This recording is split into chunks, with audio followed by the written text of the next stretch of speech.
Hey Nash, what should we make? We've made some delicious mac and cheese, and we made Chef Frenchie's French onion soup burger. Let's try making a French onion soup mac and cheese. All right, let's make a French onion soup mac and cheese.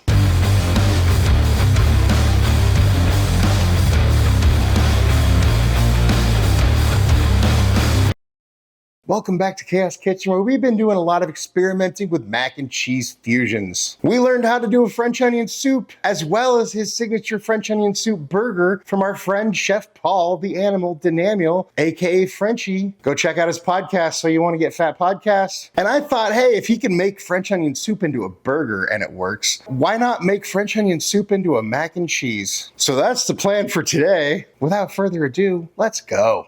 So first thing we need to do is make our caramelized onions. To do that, we take out our Chinese finger trap, medieval torture device, whatever you want to call it, and we thin slice a bunch of onions. And for what we're doing, 2 to 3 onions is probably good enough. I'm doing 5, because why not? And if we have extra caramelized onions, never a bad thing in my experience. Then in a hot pan on medium heat, we throw in a few tablespoons of butter and get that melting. And then once that's melted, we dump in all of our onions. I know it looks like a lot, but they're gonna shrink down a lot. We just wanna get these all stirred in, make sure and get them all coated. You don't really need to worry about breaking up all the strips individually, because as they cook, they'll kind of do that on their own. But we're gonna get everything kind of coated in that butter. We're also gonna hit these guys with some kosher salt. So that's gonna help them break down and soften a little bit quicker. Just get everything stirred in, get all your guys coated with that butter and salt. And then I wish that I could tell you there was a shortcut to this process of caramelizing onions the right way, but unfortunately there's not. So this is gonna take a while. You don't need to stir these guys constantly, but you do need to stir them often because you don't want them to burn and we want them to cook evenly. So stirring occasionally, but just let them go.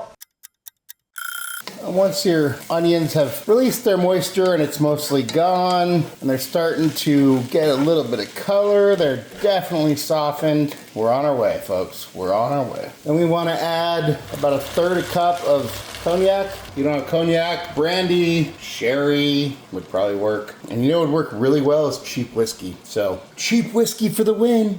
So pour that in there and get these guys all stirred up. And then we just let these guys cook until that moisture is pretty much gone.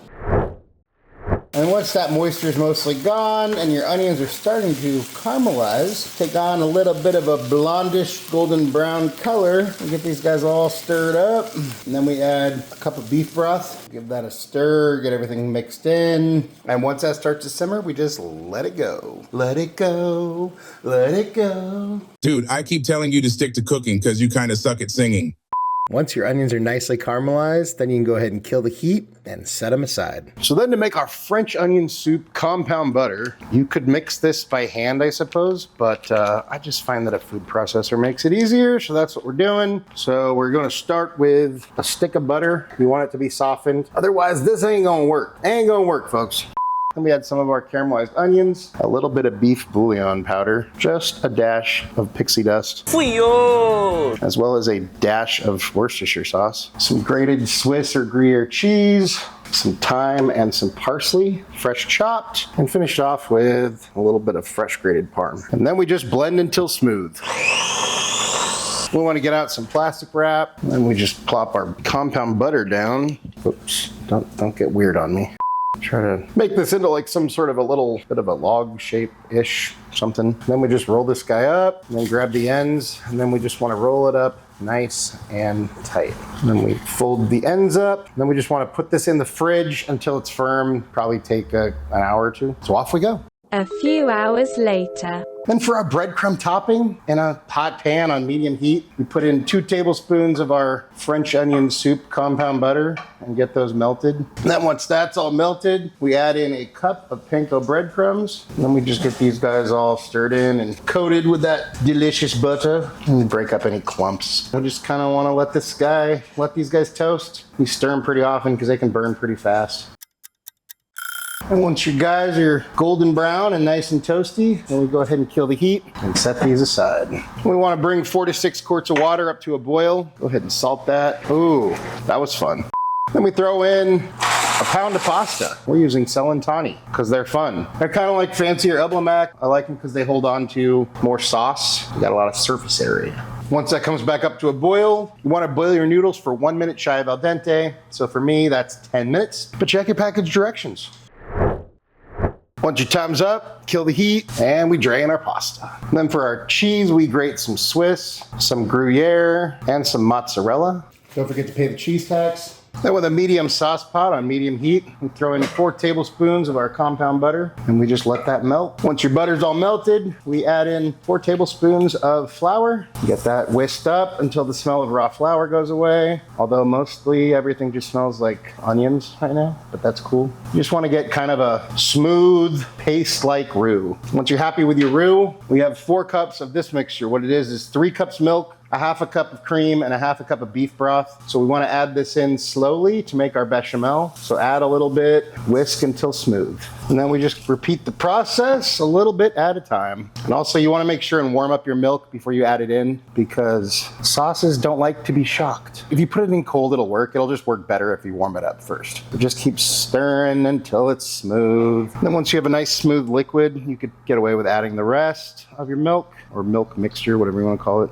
I also added some sodium citrate to that milk mixture. Sodium citrate's just an emulsifier. It's gonna help emulsify the sauce and keep it from breaking. If you don't have sodium citrate and you wanna get the same effect, just throw a few pieces of American cheese in your mix, and there's so many emulsifiers in there. It should have the same effect. At this point, we wanna add a little bit of white pepper and a little bit of pixie dust. Get that all stirred in. You wanna bring this up to a simmer and then let it simmer for a few minutes, stirring pretty often because you don't want anything to burn, just until it thickens a little bit and reduces a little bit.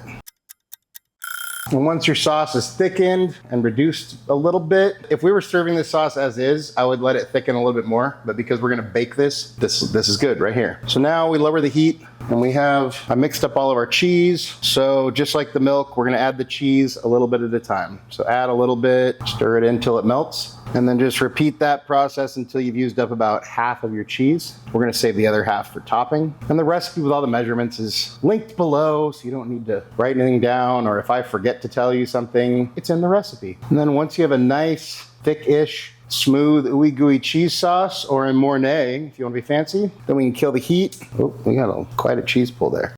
And then I'm gonna add our onions. There we go. This is the rest of the caramelized onions. I diced them up so there won't be any like long strings. Just get these mixed into your sauce, and that's our sauce. Don't do this, it's hot. It's a bad idea. Milk was a bad choice. Milk was a bad choice. You want to preheat your oven to 400, then you want to get out a greased casserole dish like this guy. This is an extra step I'm taking just in the glass bowl so you guys can see everything that I'm about to do. But if I were you, I would do this directly in the casserole dish to not necessitate having to wash another thing. Now know this dish is not dirty.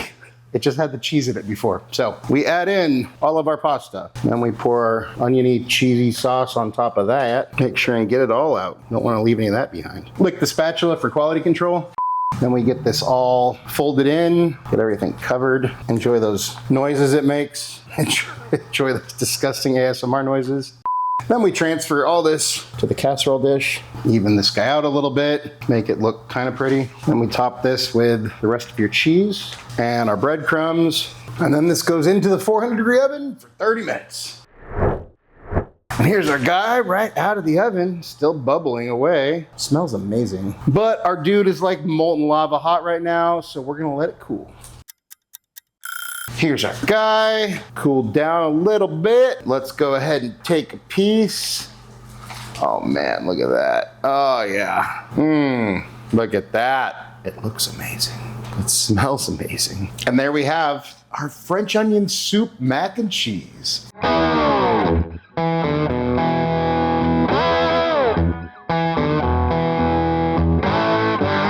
And it's time for a bite. Cheers. It's literally a perfect intersection of the two flavors. It's got all the flavor of a French onion soup, but all the texture of a mac and cheese. The two marry together really, really, really good. And I think by using Chef Paul Daniel's techniques with those onions, it really sets it over the top. If you like French onion soup and you like mac and cheese, you really need to try this. Out of 10. That's what I think, but hey, let's see what Nash thinks. Hey bud, how you doing? I'm good, man. I just learned that sloths can hold their breath longer than dolphins, and I'm having trouble wrapping my head around that. Well, check it out. We made this French onion soup mac and cheese you wanted. And of course, we made you a dog-friendly version, which doesn't make it very French onion soupy, but that's okay. Well, anyways, here you go. What do you think? That's amazing. It's creamy, rich, delicious, and packed with flavor. I'm sure yours is even better with all those onions, but I prefer to not die. Anything you want to say to your fans? Life is 10% of what happens to you and 90% of how you react to it. Nash approves, I approve. Another great mac and cheese fusion. Are we calling it that? Is that what? Yeah, sure, why not? Another great chaos mac and cheese fusion. Thank you so much for watching. Really appreciate you all. If you enjoyed this video, go hit the like button. And hey, if you want to see some of our other crazy fusion videos, go check them out somewhere over here. And just remember, cook more, eat better, embrace the chaos. Until next time, be good and peace.